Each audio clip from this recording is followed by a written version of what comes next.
नमस्कार मंडळी.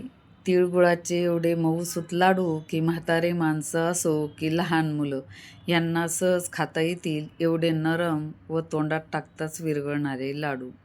या लाडूला पाक करण्याची गरज नाही की हाताला चटके बसण्याची शक्यता, आणि विशेष म्हणजे संपेपर्यंत मऊ राहतात.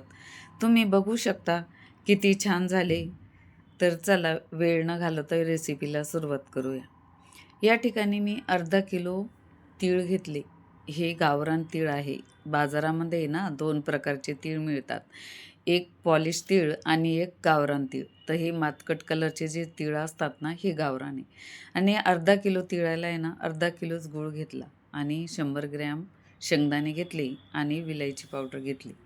चला आता भाजून घेऊ शेंगदाणे. तर गॅसवरती मी कढई ठेवली आणि त्यामध्ये पहिले आहे ना शेंगदाणे भाजून घेऊ. शेंगदाणे ना असे कमी गॅसवरती मंद आचेवरती भाजायचे. जास्त फुल गॅस करायचं नाही आणि याची साल तडकायला लागली की शेंगदाणे काढून घ्यायचे. शेंगदाणे एका डिशमध्ये काढून घेतल्यावर आहे ना, त्याच कढईमध्ये आहे ना आपण तीळ भाजून घेऊ. मी 2 बॅचमध्ये तीळ भाजणार आहे, कारण क्वांटिटी जास्त असल्यामुळे आहे ना एकदाच तीळ भाजले जाणार नाही. तीळ भाजताना आहे ना तडतड उडायला लागले, असे फुलून आले की तीळ काढून घ्यायचे. थोडासा कलर बदललेला असतो. जास्त पण जाळायचे नाही. जास्त जाळले ना मग लाडू कडू लागतात. आता त्याच कढईमध्ये परत आपण राहिलेले तीळ टाकून ते पण भाजून घेऊ. तीळ आहे ना मंद आचेवरती भाजायचे. तिळाला जास्त वेळ लागत नाही, ते लगेच भाजले जातात. ते पण तीळ आता भाजले, ते पण एका ताटामध्ये काढून घेऊ आणि तीळ आहे ना थंड होण्यासाठी ठेवू. तोपर्यंत आहे ना इकडे शेंगदाणे थंड झाले, त्याचे टलफर आपण काढून घेऊ. शेंगदाणे चांगले मंद आचेवरती खरपूस भाजले ना, त्याचे टलफर सहज निघतात. आणि काय करायचं, एक नॅपकिन घ्यायचं. नॅपकिनवरती शेंगदाणे टाकायचे, 4 कोणी धरायचे, त्याचे अशी पोटली करायची आणि खाली आपटायची. तर शेंगदाण्याचे टलफर आहे ना सहज निघतात. मग असं झारा घ्यायचा, झाऱ्यावरती टाकले की सगळे टलफरं खाली पडून जातात आणि असे स्वच्छ होऊन जातात शेंगदाणे. आणि ते टलफर असं इकडे तिकडे अस्ताव्यस्तही पडत नाही. साधी सिंपल ट्रिक आहे, पण कामाची आपली, हो की नाही. चला आता ह्या ठिकाणी ना मिक्सरचं भांडं घेतलं, त्यामध्ये एकदा हे शेंगदाणे फिरवून घेऊ. जास्त फिरवायचे नाही, आपल्याला बारीक नाही करायचे, एकदम जाडसरच असे वाटून घ्यायचे. बघा आता हे बाजूला ठेवू. आता हे तीळ पण आपले थंड झाले, ते पण घेऊ. ते पण आपल्याला फिरवून घ्यायचे, जास्त बारीक नाही करायचे. आणि तीळ आहे ना पटकन हे होऊन जातात, असे बारीक होतात. तिळाची क्वांटिटी जास्त असल्यामुळं आपण 2 बॅचमध्ये वाटू. प्रथम हे वाटून घेऊ. जास्त बारीक नाही करायचं, जाडसरच राहू द्यायचं. काही तीळ राहिले पाहिजे त्यामध्ये, मग लाडूमध्ये तीळ राहिले ना छान दिसतात लाडू आणि छान लागतात खायला. आता हे वाटून झाले एक बॅच. आता ते राहिलेले तीळ आहे ना ते पण वाटून घेऊ. असे कोरडेच झाले पाहिजे, जास्त फिरवायचं नाही मिक्सरला, नाहीतर काय होतं याला तेल सुटतं आणि मग ते फार गचगच असा गोळा होतो. त्याला तेल नाही सुटलं पाहिजे, असे कोरडेच राहिले पाहिजे. आणि एक 10-15 सेकंदामध्ये ते बारीक होऊन जातात. तिळाला जास्त वेळ लागत नाही. हे बघा आता हे आपले वाटून झाले तीळ. आता तीळ पण वाटून झाले, शेंगदाणे वाटून झाले. आता हे बाजूला ठेवू. आता परत तेच भांडं घेऊ मिक्सरचं. त्यामध्ये काय करू, आता हे गूळ घेतला आहे आपण, तो गूळ आता त्यामध्ये वाटून घेऊ. मी ना गूळ असा बारीक थोडा फोडून घेतला, तुम्ही किसून पण घेऊ शकता. हे म्हणजे आपल्याला मिक्सरमध्येच टाकायचं आहे ना, त्यामुळे ते त्याच्यामध्ये बारीक होऊन जातं. मिक्सरमध्ये बारीक केले ना म्हणजे त्याचं आहे ना असं छान मऊ होऊन जातो गूळ. आणि मग याच्यामध्ये टाकलं ना तिळामध्ये, मग छान एकजीव होतो, मस्त त्याला मिळून येतो. मग बघू शकता कसं छान नरम झाला आहे. खडे नाही राहत ना त्यामध्ये, एकदम मऊ होऊन जातो मस्त. म्हणजे मिक्सरचं भांडं थोडं गरम होतं ना फिरवल्यानं, मग तो असा मऊ होतो आणि त्याला चांगलं हे होऊन जातो, तो मिळून येतो मग त्याला तिळाला. आणि याच्यात टाकल्यावर आहे ना आता चांगलं याला मिक्स करायचं आहे. आता तीळ पण वाटलेले आणि गूळ पण वाटलेलं आहे ना, म्हणजे ते असं मऊ झालेलं आहे म्हणून ते पटकन मिळून येतं, असं एकजीव होऊन जातं. त्याला चांगलं मिक्स करून घ्यायचं, चोळायचं त्याला. आणि इतके सोपे लाडू, याला पाक करायची गरज नाही आहे. किंवा असं म्हणजे पाक कडक होण्याची शक्यता असते. पाक करतो आपण तर कधी कधी पाक कच्चा पण राहतो, कधी कडक होतो. मग कडक झाला तर लाडू कडक होतात, फुटत नाही ते. आणि थोडं कच्चा राहिला तर मग ते असे चिकट होतात आणि मग ते दाताखाली चिकटतात ते. म्हणजे असं हे झंझट नाही आहे. ज्या नवशिक्या आहे त्यासुद्धा करू शकतील. आणि हे तर तुम्हाला जे जास्त प्रमाण वाटत असतं तर तुम्ही तुम्ही कमी प्रमाणात पण करू शकताय. म्हणजे एखादं कुठलं बी एक भांडं सेट करा. पहिले मी तुम्हाला आता विलायची टाकून घेऊ, मग सांगते तुम्हाला परत.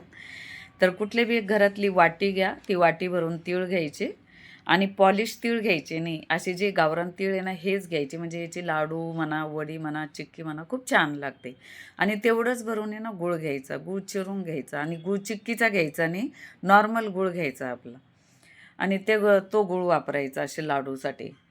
आता हे बघा हे किती छान झालं, एकजीव झाला याच्यावाला. परंतु आता आहे ना इथं मी एक ट्रिक सांगणार आहे तुम्हाला. आता हे सगळं आपण मिक्स केलं, कालवलं.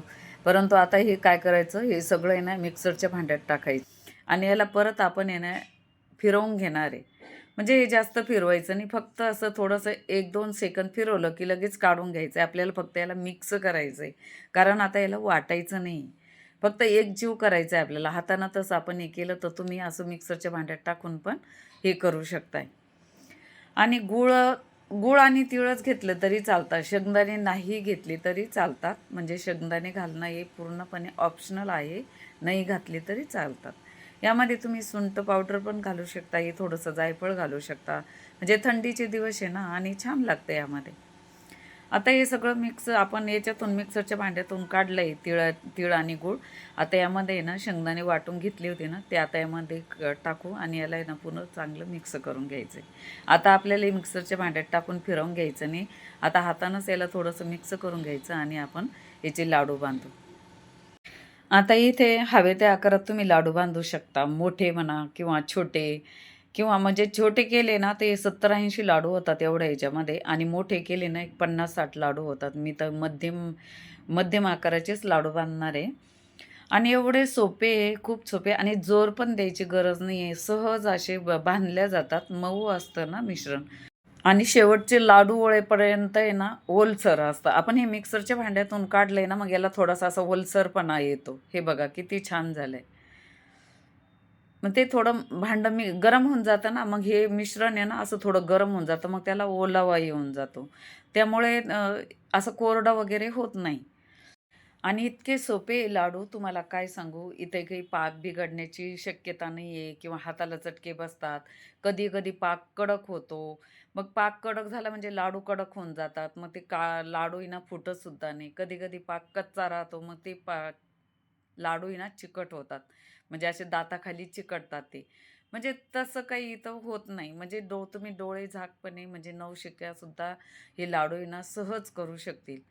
डोळे बंद करून तुम्ही लाडू बांधू शकता किंवा करू शकता. इतकी सोपी रेसिपी आहे. तुम्ही एकदा ट्राय करून बघा आणि जे मी इथे सांगितले ते परफेक्ट प्रमाण आहे. नो फेल रेसिपी आहे. जे मी इथे सांगितले तसे तुम्ही लाडू केले ना, तुमचे लाडू एकदम छान होतील. हे बघा एवढे लाडू आपले वळून झाले आणि किती छान झाले बघा. तुम्ही बघू शकता किती छान लाडू झाले इथं. आपले सगळे लाडू करून झाले बघा.